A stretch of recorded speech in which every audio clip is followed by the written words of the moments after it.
안녕하세요. 저는 너의 모든 국어 원장 김영수입니다. 오늘 갑자기 제가 영상을 하나 촬영해서 업로드를 하게 됐습니다. 지금 중학교 아이들이 이제 시험이 학교마다 차이는 조금 있지만 이제 일주일 정도 시험이 남은 상황인데요. 제가 오늘도 이제 수업이 조금 있다가 30분 후에 또 있어요. 수업 준비를 하면서 이제 시험이 다가오니까 저도 이제 긴장이 되더라고요. 우리 아이들이 정말 좋은 결과를 얻어야 될 텐데 내가 충분히 지금 준비를 잘 시켜주고 있는가 반성도 조금 하고 남아있는 기간 동안 어떻게 대비를 시켜주면 좋을지 그 부분도 이제 고민을 하고 하다 보니까 이제 학원에 나와 있는 시간 그리고 선생님과 함께 공부하는 시간도 중요하지만 사실은 더 긴 시간을 아이들이 자습을 하면서 보내게 되잖아요. 혼자 문제를 풀고 혼자 복습을 하고 혼자 시험 대비를 하죠. 또 그걸 바라보는 이제 부모님들의 또 심정도 있죠. 그래서 시험이 일주일 남은 상황에 어떻게 하면 시험 대비를 좀 효과적으로 잘 할 수 있을까?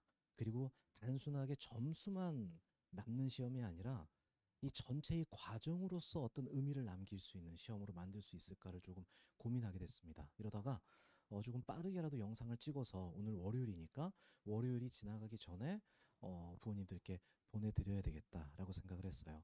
오늘 이 영상은 일단 우리 학원을 다니는 아이들이 남아있는 일주일 동안 어떻게 공부를 해야 되는지, 그리고 혹시 옆에서 그 공부를 도움 주시길 원하시는 부모님이 계신다면 어떤 방식으로 아이들과 대화하고 도움을 주실 수 있는지를 설명하기 위한 영상입니다. 하지만 꼭 우리 학원에 수강을 하지 않는 친구들이라 하더라도, 혹은 우리 학원에 지금 수강을 하고 있더라도 내신 수업은 듣고 있지 않는 친구들이라 하더라도 분명히 도움을 받을 수 있는 내용들이 있을 거라고 생각이 듭니다. 자, 그러면 오늘 수업 내용으로 바로 들어가 보겠습니다. 제가 칠판에다가 먼저 간략하게 요약 정리를 했거든요. 저의 목표는 대략 한 20분 이내에 우리가 이제 남아있는 일주일을 어떻게 하면 값지게 사용할 수 있는가, 그 이야기를 좀 하려고 해요. 빠르게 이야기를 좀 진행해 보도록 하겠습니다. 자, 첫 번째, 이제 우리 아이들이 중학교 내신 시험을 앞두고 있는데, 자, 내신 시험의 의미를 먼저 하나 조금 이야기하고 갔으면 좋겠다 싶습니다. 자, 내신 시험의 의미라는 건 일단 아이가 100점을 받아온다면 너무나 기분이 좋겠죠. 하지만 100점이 아니더라도 이제 A를 받을 수는 있습니다. 현실적인 의미에서는 일단은 이 A를 받는 게 더 중요한 목표라고 생각이 들기는 해요. 왜냐면 이건 고등학교 진학을 할 때 내가 특정 형태의 고등학교에 이제 진학을 하려고 하면 아무래도 이제 전과목 A가 필요한 경우들이 많이 있거든요. 그러니까 우리는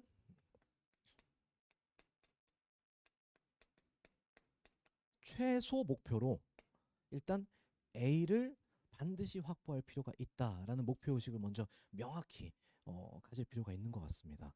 그리고 우리가 100점을 받는다는 건 사실은 공부를 열심히 했을 경우에도 쉽지 않은 경우들이 있어요. 일부 학교들은 함정이 아주 깊게 파져 있는 문제들이 꼭 포함이 돼서 아이들의 100점을 좀 막는 경향들도 있고요. 또 시험에서는 어쩔 수 없이 이제 실수라는 것도 발생할 수 있기 때문에 100점이 또 쉽게 나오지 않는 경우들도 있습니다. 그러니까 우리가 공부하기 전에는 100점 받아야지라고 목표를 갖고 공부를 하지만 마음속으로는 특히 부모님들은 최소 목표는 일단 A다. A는 받아와야 한다라고 생각을 해주시고, 이건 사실 시험이 끝난 후에 더 중요한 태도긴 한데 우리 아이가 100점이 아니라 하더라도 그 결과에 아이가 너무 실망하지는 않게, 왜냐면 아이가 실수했을 수도 있기 때문에 일단 잘 다독여 주시면 좋지 않을까 싶은 생각입니다. 근데 이제 고등학교 진학을 위해서 1차적인 의미에서는 일단 A가 최소 목표로 설정될 수 있는데, 저희 학원에서는 기본적으로 100점을 받자라는 목표로 공부를 하고는 있어요. 그 이유는 전 중학교 내신 시험이 갖는 의미가 이게 더 중요한 것 같아요. 무엇이냐면 중학교 내신 시험이라는 건 사실 학교에 따른 차이가 있지만 그 내신 시험의 전체적인 난이도라는 게 아주 높지는 않거든요. 음, 그러니까 중학교 내신 시험 자체를 잘 보기 위한 공부다, 이건 전 충분한 공부는 아닌 것 같아요. 그럼 중학교 내신 시험의 의미는 무엇이냐면 내신 시험이라는 것 자체를 한번 준비해보는 경험치를 쌓아나가는 겁니다. 이제 고등학교에 올라가면 내신 시험이 굉장히 중요해지잖아요.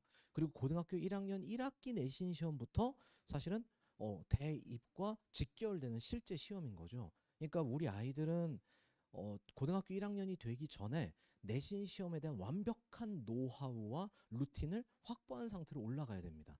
내신 시험은 어떤 시험이고 내신 시험의 출제 포인트는 수능과 어떤 의미에서 다르고 그리고 내신 시험을 준비하기 위해서는 내가 어떤 과정을 거쳐야 되는지가 굉장히 디테일하게 자료 측면에서는 어떤 자료가 필요하고 문제 측면에서는 어떤 문제가 필요하고 4주 전, 3주 전, 2주 전, 1주 전, 전날 그리고 당일 아침엔 어떤 행동 요령들이 필요한지 그 완벽한 경험에 따른 그 루틴을 확보하는 것 그리고 그 루틴을 연습하는 것.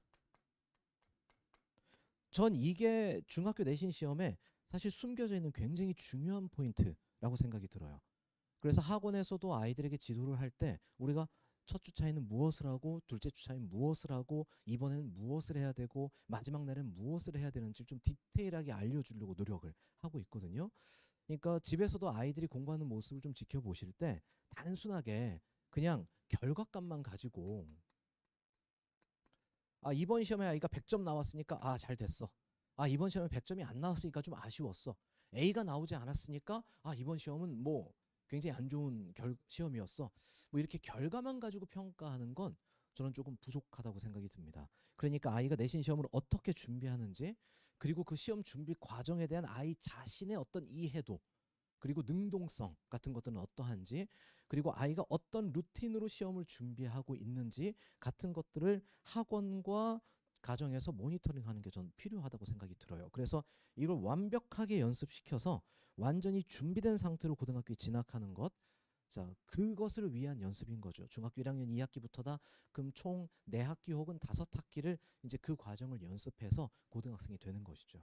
자, 그러니까 중학교 내신에 기본적인 어떤 목표치는 이렇게 설정되어 있지만 그 의미는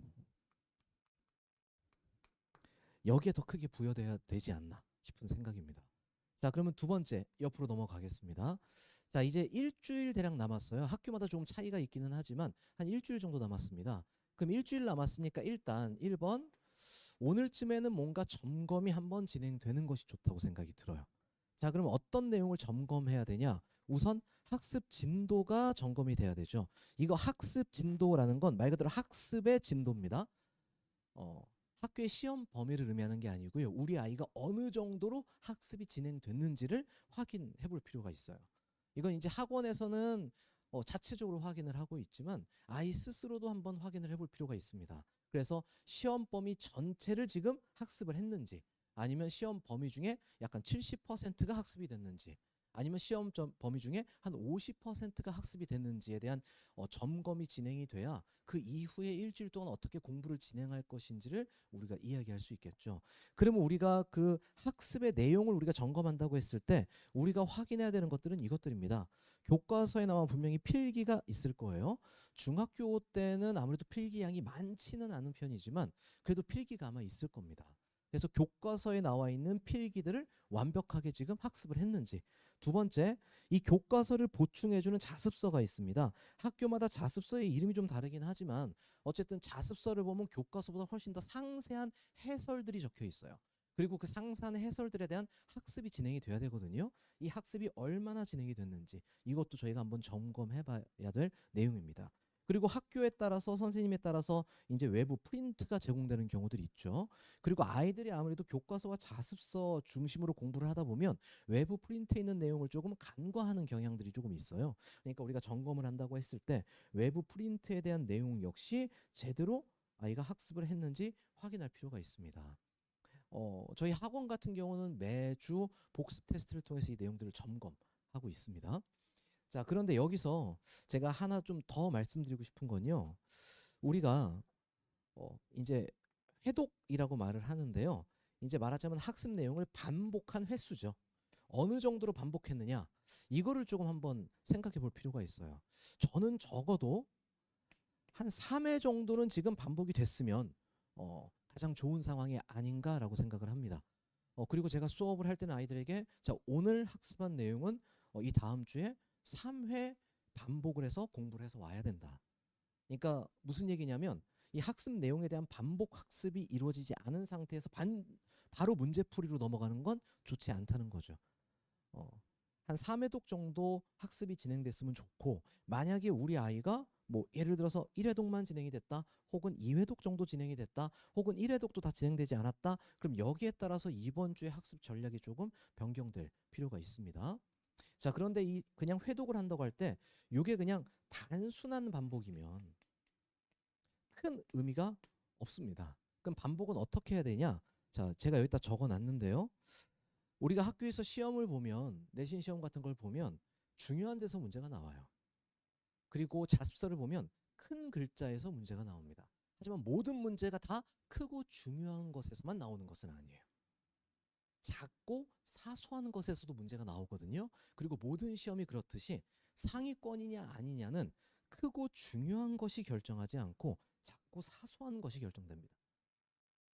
이건 실제로 작고 사소한 것일 수도 있고요. 아니면 아이들 눈에는 작아 보이고 사소해 보이는 것일 수도 있어요. 그러니까 우리가 반복 회독을 한다고 했을 때 한 번 공부하고 그걸 다시 반복하고 또 다시 반복할 때 이 반복 안에는 뭐가 들어가 있어야 되냐? 이 무게중심이 들어가 있어야 돼요. 처음에는 크고 중요한 것을 공부해야죠. 하지만 이것은 한 번 공부해 두면 두 번째로 공부할 때는 이제 익숙해져 있거든요. 이때는 처음에 공부할 때 보이지 않았던 지점들이 보이기 시작해야 됩니다. 세 번째로 넘어가면 전혀 보지 못했던 것들이 눈에 또 들어와야 돼요. 그러니까 아이들이 훨씬 더 세심하고 꼼꼼하게 학습할 수 있도록 회독이 진행이 돼야 된다. 그래서 아이가 한 3회독 정도를 끝냈다 그러면 굉장히 작고 사소한 것까지 어느 정도 학습이 끝나 있어야 된다라고 생각이 듭니다. 참고로 이제 제가 수업을 할 때, 그리고 저희 학원에서는 복습 테스트를 매주 보고 있는데 그 복습 테스트가 100% 암기형으로 나갑니다. 그러니까 저희가 워크지로 나눠주는 엔제가 있어요. 그 엔제는 학교 시험처럼 객관식으로 구성이 되어 있습니다. 하지만 학원에서 자체적으로 진행하는 복습 테스트는 100% 암기예요. 그리고 굉장히 작고 사소하고 치사한 내용들까지 테스트를 봅니다. 그래서 이거 통과하지 못하면 집에 가지 못하고 다시 공부를 해야 되는 상황이죠. 그러니까 저희는 아이들에게 시스템적으로 작고 사소한 것까지 학습을 시키도록 요구를 하고 있거든요. 자, 이런 과정을 통해서 아이가 지금 어디까지 학습이 돼 있고 혹시 빠뜨린 부분은 없는지, 그리고 이 내용을 공부했다 하더라도 단순하게 그냥 한 번 공부해서 어느 정도 중요 내용을 어렴풋하게 이해하고 있는 수준인 건지, 아니면 아주 작고 사소해 보이는 것까지 아주 꼼꼼하게 체크가 된 상황인지 저희 학원도 점검을 할 것이고 집에서도 점검이 아이 스스로도 좀 될 필요가 있습니다. 자, 그 옆으로 가서 몇 가지 말씀드릴게요. 첫 번째, 일주일 전에 이제 점검을 먼저 해야 되죠. 두 번째, 이제 문제를 풀어야 됩니다. 자, 근데 우리가 풀 수 있는 문제의 소스는 대략적으로 세 가지입니다.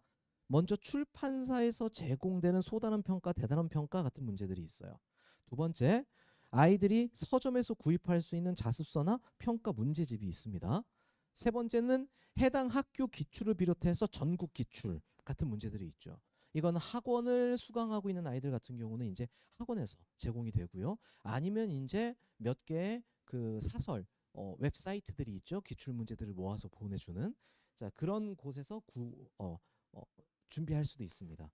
일단 저희 학원을 먼저 말씀드리자면 요 내용들은 전체적으로 저희가 이제 워크백이라고 대략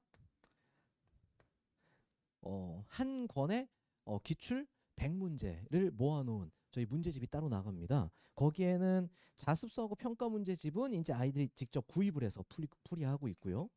자, 1번하고 3번 내용을 저희가 섞어서 워크백을 만듭니다. 그리고 대략 한 학교당 워크백이 한 6권에서 7권 정도 제공이 돼요. 자, 그러면 대략 한 600에서 많게는 한 800문제 정도를 소화하게 됩니다. 그리고 자습서하고 평가 문제집을 보면 여기에도 한 2, 300개의 문제가 시험 범위 안에 잡혀 있을 거예요. 합치면 대략 한 1000문제 정도를 풀 수가 있습니다. 그러니까 충분한 양을 소화해 줘야 된다는 얘기인 거죠. 자, 그런데 여기서 저희가 한 가지 고려할 건 사실은 양에는 질이 더해져야 돼요. 그리고 어떤 의미에선 양보다 질이 더 중요할 수 있습니다. 그 얘기는 뭐냐면 문제를 풀 때 올바른 방법으로 문제를 풀어야 된다는 겁니다. 그 올바른 방법으로 문제를 푼다는 건, 자, 어떤 것을 의미하냐? 자, 이쪽으로 넘어오시면, 자, 제가 여기 암기와 객관식 문항이라고 적어 놨는데요. 문제풀이는 이렇게 진행이 돼야 됩니다. 1단계는 먼저 학습 내용에 대한 암기가 돼야 돼요. 자, 여기서 처리할 문제죠. 2단계는 이제 객관식 문제를 풀어야 됩니다. 근데 객관식 문제를 푼 다음에는 반드시 여기로 돌아와서 점검을 해야 돼요. 제가 조금 뒤에 이쪽으로 넘으면 문제풀이의 방법을 조금 더 자세히 말씀드리긴 할 거예요. 근데 먼저 이 부분을 제가 따로 떨어뜨려 놓고 말씀드리는 건 이게 너무나 중요하기 때문입니다. 그러니까 우리가 객관식 문제를 푼다는 건 예를 들어서 워크100이 됐든 아니면 어떤 교재가 됐든 문제를 푼다는 건 아이들이 중학교 수준에서 어느 정도 학습이 된 상태에서 문제를 풀면요. 100문제를 풀어도 그렇게 많은 문항을 틀리지는 않습니다. 근데 아이들은 100개를 풀어갖고 다 10개를 틀렸어. 그러면 굉장히 잘 푼 느낌이 들거든요.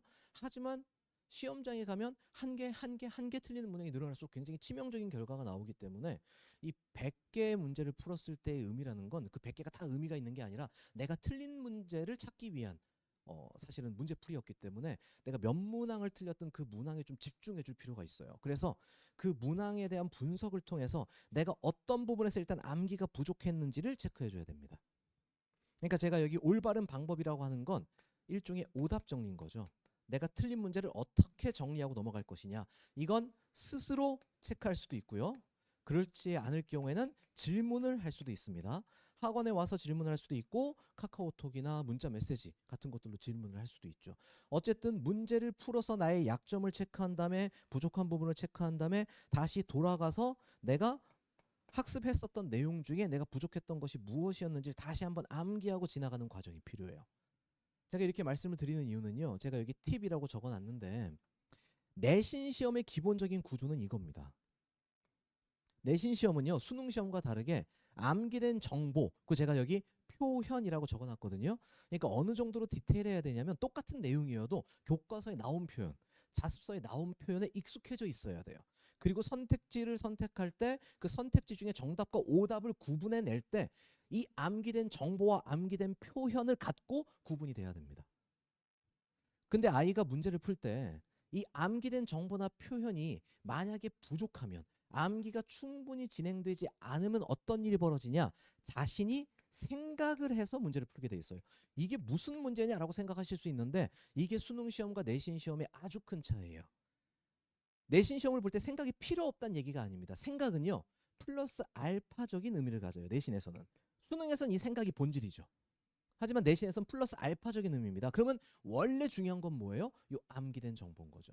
학습된 내용입니다. 학습된 내용 가지고 답을 골라내는 거예요. 근데 학습된 내용만으로 답이 골라지지 않을 경우에는 내가 거기에 생각을 더해서 답을 찾아야 되는 거죠.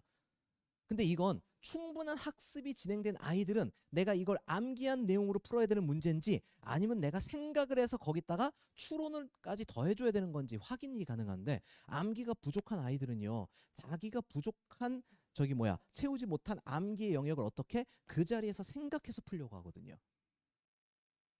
그러면 이제 매력적인 오답 같은데 걸리는 거죠. 예를 들어서 답은 5번인데 이 아이는 3번을 골라오는 거예요. 그리고 3번도 맞지 않냐? 라고 이제 질문을 하는 건데 이거는 뭐냐? 현장에서 이걸 너무나 깊이 생각했기 때문에 발생하는 거거든요. 제가 지금 드리는 말씀이 약간 오해의 여지가 있을 수 있다는 거 저도 알고 있습니다. 근데 이게 사실은 내신을 대비하는데 굉장히 중요한 포인트이기 때문에 조심스럽지만 말씀을 드리는 거예요. 그러니까 다시 한번 정리하자면 우리가 답을 고를 때 당연히 생각해야죠. 어떻게 생각 안 하고 답을 고르겠어요. 하지만 그 답의 결정적 근거가 어디서 와야 된다? 암기된 정보, 학습된 내용에서 와야 된다. 그것 가지고 문제를 푸는 거다. 여기에 생각은 덧붙여지는 거예요. 도와주는 거죠. 올바르게 답을 찾을 수 있도록. 근데 암기가 부족해지면 그 자리에서 자기가 생각해서 답을 찾으려고 하기 때문에 굉장히 혼동스럽게 만들어 놓은 선지 구성 안에서 길을 잃을 가능성이 매우 높다. 자, 그런 의미에서 우리가 문제를 풀이한다고 하면 여러 개의 소스를 활용해서 충분한 양의 문제를 풀어줘야 되겠지만 이 문제풀이를 통해서 질적인 확보도 필요한데 질적인 확보에서 가장 중요한 건 뭐다? 사실은 이 단계에 대한 점검이다. 내가 어떤 걸 공부했냐? 머리로 점검하지만 내가 자꾸 사소한 것까지 공부했는지 점검하지만 나의 자체적인 점검이 충분하지 않을 수 있잖아요. 그럼 어떻게 해야 돼요? 문제를 풀면서 내가 틀린 문항들을 통해 내가 어떤 부분에 크고 중요하거나 작고 사소한 내용에 대한 암기와 이해가 부족했는지 이거를 확인하면서 지나가야 됩니다. 이게 이제 남아있는 일주일 동안 공부할 내용이죠. 자, 마지막으로 그러면 지금부터 조금 더 구체적으로 어떻게 공부할 것이냐 이 말씀만 드리고 오늘 영상을 마무리 짓도록 하겠습니다. 자, 지금부터 그러면 해야 되는 것, 물론 여기서 문제풀이가 필요하다는 거 말씀드렸죠. 근데 문제풀이가 어떤 면에서 어떻게 진행되면 좋을지 조금 더 구체화 시키도록 할게요. 자, 일단 지금 돼야 되는 건 이제 단권화입니다. 이제 공부한 내용을 한 권에다가 정리하는 과정이에요. 이거는 교과서에다가 할 수도 있고요. 자습서에다가 할 수도 있는데 전 자습서에 하는 게 조금 더 좋다고 생각을 해요. 왜냐하면 자습서엔 어차피 많은 내용이 적혀 있기 때문에 아이가 직접 손으로 쓸 내용이 상대적으로 적어지거든요. 그럼 시간이 조금 더 확보가 될 수 있겠죠. 그리고 저희 학원 같은 경우는 이제 학원 교재가 있습니다. 학원에서 진행됐던 본 교재 안에는 이미 필기가 돼 있을 거예요. 혹은 학원에서 파이널 해설이 제공된 반들이 또 있습니다. 저희가 점차 모든 반에서 파이널 해설을 제공하려고 하는데, 자, 파이널 해설이 제공된 반들은 이미 본 교재에서 필기했었던 내용을 선생님이 다시 한번 정리해준 교재입니다. 자, 본 교재가 됐든지 간에 파이널 해설이 됐든지 간에 이 책이든 보면 사실은 교과서의 내용, 잡서의 내용 이미 다 들어와 있을 거예요. 그러니까 아이가 단권화를 위해서 뭐 추가로 적어야 될 게 크게 많지 않을 겁니다. 다만 교과서에서 학교 선생님이 적어줬던 필기 같은 경우, 그리고 필기에 더해져서 학교 선생님이 제공해준 프린트 내용 경우, 이것도 이제 아이들에게 저희가 확보해갖고 전부 다 넣어두기는 했는데 혹시 빠진 부분이 있을 수도 있잖아요. 그리고 학원 수업이 진행된 다음에 그 이후에 학교에서 보충적으로 나온 이야기가 있을 수도 있죠. 그러니까 아이가 교과서든 자습서든 우리 학원 아이라면 학원 교재든 파이널 해설이든 이거를 이제 1회독하면서 부족한 부분들을 여기다가 덧입히는 겁니다. 학교 필기에서 빠져있는 부분이 있다면 집어넣고, 학교 프린트에서 빠져있는 부분이 있다면 집어넣는 거죠. 자, 그래서 이렇게 첫 번째 단권화의 기본적인 틀을 만들어 놓고요. 그런 다음에 단권화를 이번 주에 회독해야 되는데, 이 회독은 어떤 방식으로 하냐? 저기서 얘기 드렸던 저 문제풀이를 통해서 하는 겁니다. 자, 문제를 풀다 보면 제가 아까 조금 더 디테일하게 말씀드린다고 했죠. 여기서는 이제 암기 부분을 강조드렸고요. 조금 더 디테일하게 말씀드리면, 자, 문제를 풀면 일단 아이가 실수가 체크가 될 거예요. 근데 그 실수가 체크가 되면 그 유형을 좀 아이 스스로가 정리를 해야 됩니다. 그러니까 아이가 어떤 실수를 한 것인지, 아주 단순하게 적절한 걸 고르라고 했는데 부적절한 걸 골랐는지, 아니면 부적절한 걸 고르라고 했는데 적절한 걸 골랐는지, 답을 2개 고르라고 했는데 하나를 골랐는지, 그럼 꼼꼼하지 못해갖고 나오는 실수가 있을 수도 있고요. 아니면 아이가 자주 실수하는 어떤 유형들이 있을 수 있습니다. 그러니까 그 유형을 좀 정리해줘야 돼요. 두 번째, 아이가 틀리는 문제를 보면 그 문제에 들어있는 함정 포인트들이 있을 수 있어요. 그 함정 포인트도 정리가 돼야 됩니다. 그리고 이제 제가 약점이라고 적어놨는데, 말하자면 다시 한번 여기로 돌아가는 거죠. 여기에 있는 중요한 내용들, 크고 작고 사소한 여러 가지 학습 내용들 중에 여전히 학습이 제대로 진행되지 않은 부분들이 있을 수 있단 말이에요. 그것들은 이제 약점이라고 제가 표현하겠습니다. 그래서 어떻게 하는 거냐? 이것들을 단권화 책에다가 추가 보충하는 거예요. 그리고 문제를 풀다 보면 우리가 단권화해 놓은 자료 안에 없는 식의 표현인데 기출문제 나오는 경우 있어요. 사실상 비슷한 내용일 수 있지만 표현이 좀 낯설게 다르다거나, 아니면 굉장히 디테일한 부분을 자습서에서 다뤄주지 않고 단권화 교재에서 다뤄주지 않았는데 문제화한 경우들도 있습니다.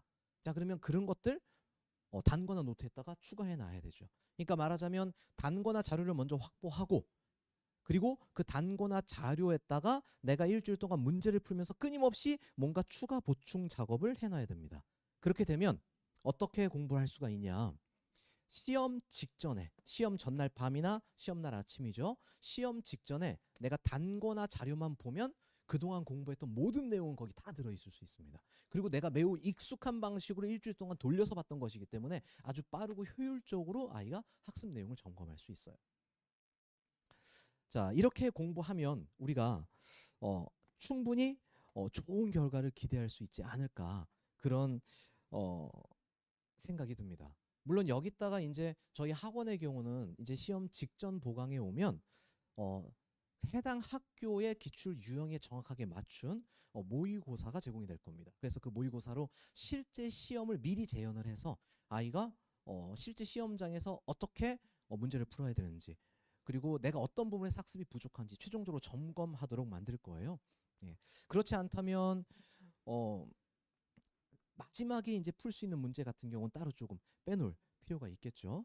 제가 오늘 이야기를 하다가 우리 학원 아이들에게 이제 그리고 우리 학원 학부모님들께 영상을 찍는 거지만 혹시 어, 우리 학원에도 일부 내신 수업을 듣지 않는 아이들도 있긴 하거든요. 특히 중3 같은 경우는 이제 내신 수업을 따라오지 않고 정규 수업을 지금 이제 따라가고 있으니까 고등 선행 수업을 그런 아이들까지 고려하다 보니까 학원에서 나가는 자료로 쭉 설명하지 못하고 조금 더 일반적인 차원에서 어떻게 공부할 건지를 좀 섞어서 이야기하기는 했습니다.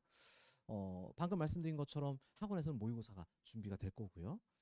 만약에 내신 수업을 쫓아오지 않는 경우라면 최종 마지막 전날에 내가 최종 점검을 위해서 풀 수 있는 문제는 좀 미리 확보가 필요할 것이고 그런 문제가 추가로 필요하다 그러면 학원으로 연락 주시면 저희들이 언제든지 저희 준비된 자료들을 드리도록 하겠습니다.